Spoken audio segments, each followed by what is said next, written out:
Well, hello. I'm going to try out some recording settings for live streaming. This is not a live stream, of course, but I'm using the camera, possibly the microphone. It's not my regular microphone, so I may switch to a regular microphone when I do the actual live streaming, but trying out bits and pieces. I'm actually home tonight when I shouldn't be. I should be at school working.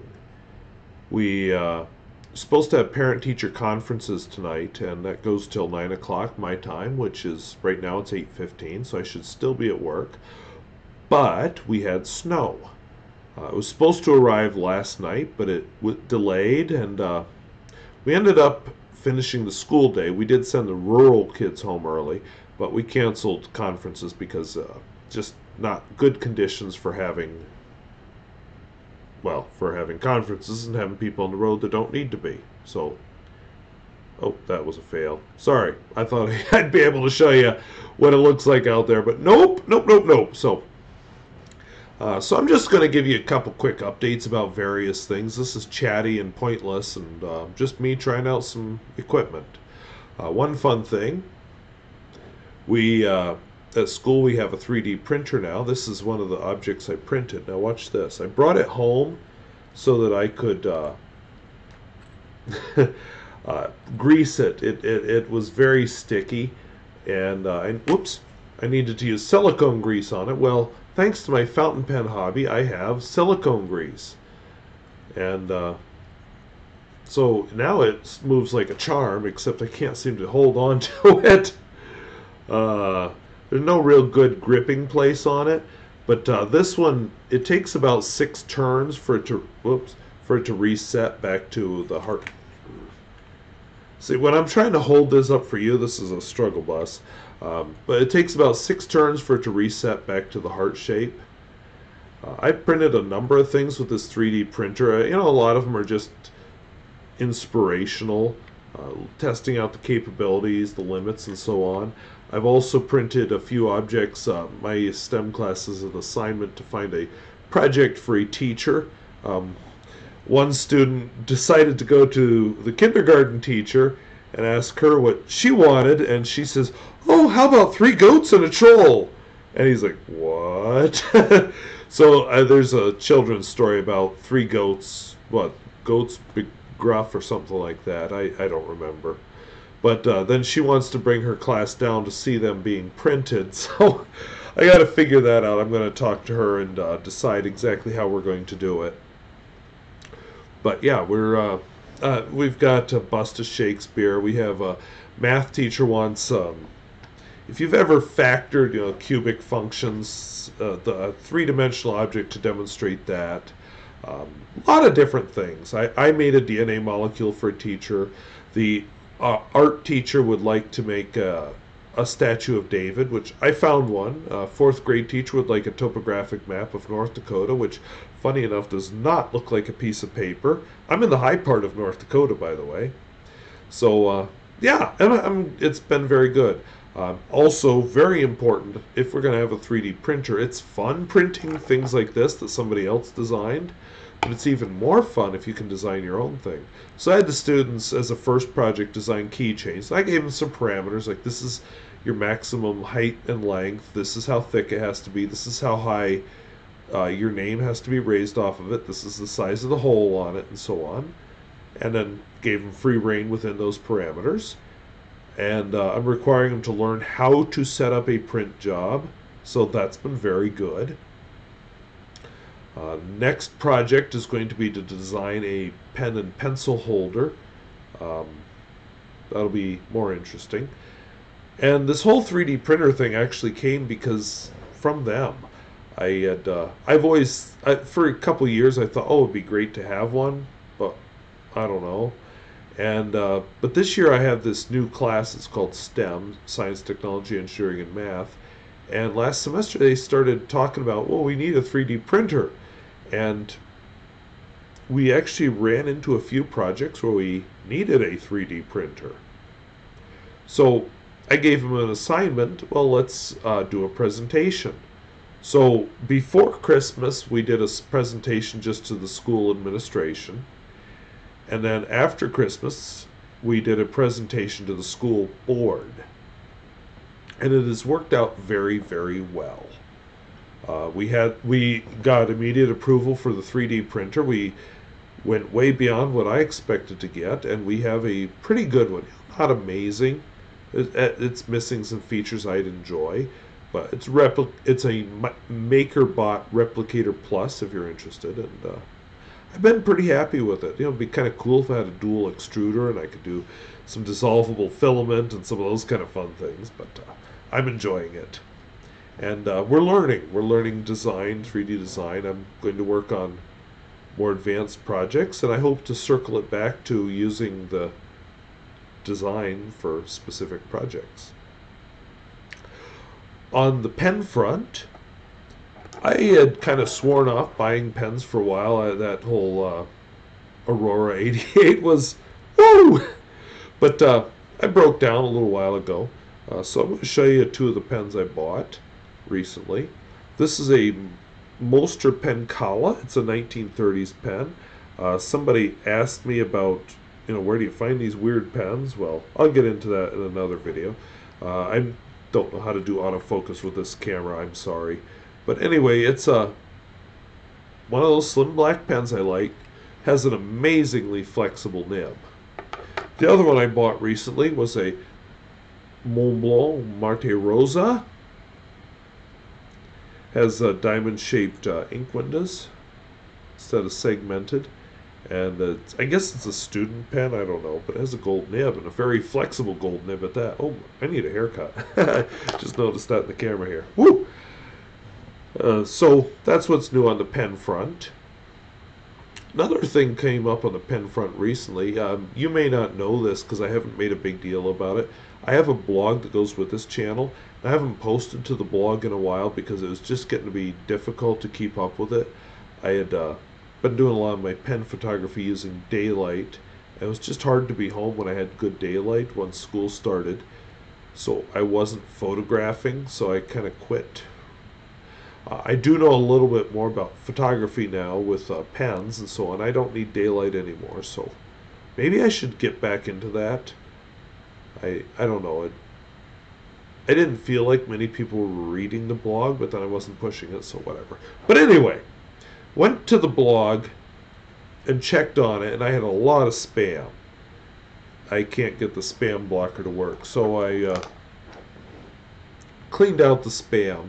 But I found some legitimate comments buried in there. One of the comments I found was about my Central Pen 100820, which the company I purchased it from said it's a Central Pen and said it was a very rare model. They used the word flagship. One of the things you can't see, maybe you can, I don't know. What can I do with autofocus? It would help if this weren't all backwards. Okay, yeah, I can't do it. But anyway, the nib says ISCO on it. And one of the comments was, well, no, that's not a Central Pen. Central Pens always have the name of the pen engraved on them. And wouldn't have an ISCO nib. And they mentioned a few things about the branding that were off. And I just like, I've never heard of ISCO. And the company I bought this from is fairly reputable. It's myuberpens.com. And so I was at a loss. Now, I haven't figured it out yet. Maybe it's a Central Pen, maybe it's an ISCO. I have a Central Pen. Here it is.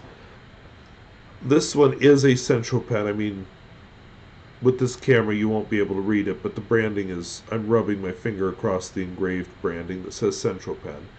This is a Central Pen, oh boy, 10014. But it has the exact same celluloid as that Central Pen 100820 that I just held up. This one. But when I was looking at some ISCO models on eBay, a lot of them have similar features. Oh, some condensation in the ink window here. But a lot of them have very similar features, like the ink window is very similarly set up. The nib looks a lot the same. So I'm quite honestly at a loss. Is this a Central Pen? Nowhere on the pen the case or the accompanying pencil does it say Central Pen? Or is it an ISCO? ISCO apparently was made in the old Yugoslavia. Central Pen, of course, was made in the old Czechoslovakia. I don't have an answer. So if you do, I'd love to hear it. If you have any comments on the quality of this camera for live streaming, please let me know. If you... Oh, one other thing. Sorry. I was kind of closing out the video there, but I forgot about this. So this weekend I'm going to be doing some live... I am going to be filming a Q&A video. I was going to film it tonight, but then I reminded myself that, oh yeah, when you filmed your pens in use, you said, please comment below if you have any questions. So I feel like since that isn't published yet, maybe I should wait like a day, see if there's any questions that come out of that. So instead, I'll just film it Sunday, and whatever. It'll be published Monday. I think I said that originally anyway. Didn't end up filming anything tonight, but then I thought about this, and I thought, oh, just try this. It's live streaming. I'm not live streaming right now as I film this, but this is kind of the software and so on I'd use to live stream. And I'm going to be doing a few more experiments with live streaming, and still don't know for 100% if it's going to happen. I may end up just using this camera to talk to my brother and talk to other YouTubers and such, because I'm in talks with one or two about, ooh, how could we do a video together? But I just thought I'd try it out and see how it goes. Before I live stream, I've been looking at a few channels with advice on using this software and live streaming, and how could I make it more professional looking. I suppose I could film it down my video set, but I also have to remember that this particular computer is old. It's 5 years old. It's not ready to handle green screen while live streaming. I'm just pretty sure of that. I guess I could try. I don't know. But if a live stream goes on too long, it's not very comfortable sitting down there in that cold basement anyway. So I don't know. But I will be filming that Q&A video. I also going to be, I'm looking for it over here because I set some other stuff on top of it. Oh, there we go.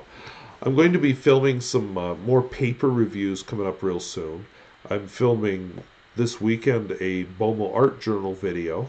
That's the one I do pens in use with. I'm also going to be filming a video on this type of notebook. This is a Cognitive Surplus. These have amazing covers and decent paper. This one was damaged in delivery, but still an amazing cover and pretty good paper. And I like that you've got lined paper facing either blank paper or graph paper or dot paper or whatever. Pretty cool concept. Cognitive Surplus is good too, but they don't have as cool of covers. Or did I say Cognitive Surplus? Code and Quill is pretty good, but they don't have the cover quite as cool. I am told that myuberworks.com has really improved their notebooks, so I might purchase one of them, do a review. Of course, my Tomoe River paper, Rhodia dot pads, maybe some of the lab notebooks and so on. Just do some paper reviews, because I had a good response to my last paper review. People say that there's just not a lot of paper reviews out there, so I will probably be filming some of them. I'm trying to get ahead on my pen reviews, so that will leave me more free time to experiment and do some off-the-wall videos. I've also had some comments about my lack of driving videos lately. Well, the truth is, the job has just eaten up all my time. January is probably one of my busiest months of the year, and I'm so glad I filmed all those reviews back in December. I'm going to batch film a bunch this weekend and hopefully get myself set in through March. But yeah, there have been a lot of weeks where the only video I filmed was the pens in use because I was just so overwhelmed with things to do. That's just the nature of the job. February is going to be, 9 days into it now, I guess. 8 days, something like that. Anyway, February is going to be slower, and I'm glad. I'm ready to slow down. But anyway, it's interesting to do this And I'm definitely learning the value of batch producing videos. Can't batch produce pens in use, but I can batch produce a lot of others. And it makes me wish I may have batch produced more driving videos. I have footage left for one road. Well, okay, I lie. I've got batch footage for several trips that I may actually use. I just need to do research and come up with good topics. And I just need to work on those videos and make them a little more engaging and interesting. It's me talking. I'm not Mr. Bombastic, totally fantastic. I'm kind of slow and boring, but if I were to create a script, I'd be less halting and ing and awkward and so on, and just more on the ball. So I'll be working on that. If I get enough pen reviews filmed ahead, then I can focus on that. I feel like pen reviews and pens in use are my bread and butter because those get the most views, especially pens in use. The driving videos just have a small group that's interested in them. I also want to start doing more videos where I visit a specific place. Um, rather than maybe so much of the how to get there, maybe a bit more of focus on the place. And I've worked my way towards that, but I'm not there yet, if that makes any sense. So, yeah, I will work on that. So anyway, hope this is interesting. Look forward to one or two more videos where I experiment with various settings for this live streaming, and we'll just see where this whole thing goes. So thank you for watching. We'll see you later. Bye-bye.